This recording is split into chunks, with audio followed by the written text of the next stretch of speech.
पेनिले जब हम सारी सती करेला पंगे देवरा लागे नहीं मामा आवे ना घरे सखी अमर सजनावा करेला पंगे देवरा लागे नहीं मामा आवे ना घरे सखी अमर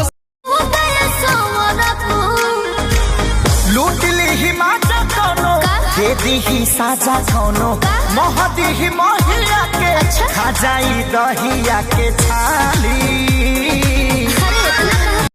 पूजा के सारा सामान ई चीटी घरे में घुसल बा हो पूजा के सारा सामान ई चीटी घरे में घुसल बा छोड़ी ना मेरे हाले खबेर कहानी रे भौजी न जाने कौन सखी मजा पावे छने छने में दोनों भइलुन बादावे छठी माई के नाम आहारी यारी भके दौड़वा ये माई रौर रहिया सब जो होता ए माई जिया बिना ये जान हम सहा बिना जुदाई जिया बिना ये जान हम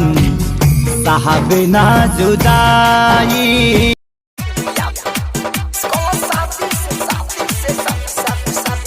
बारू कली काचा महारो हो जही सुनर छोटी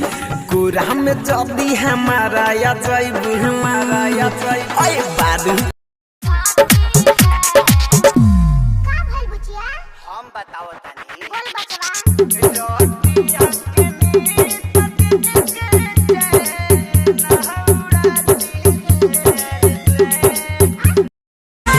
देखला नमूना के वो परबा देखिए के भइनी हैरान सामान तोहर सुपर बा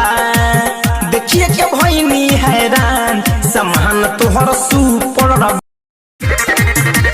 जितने माजा हमरले रोल पोरा बिछाई के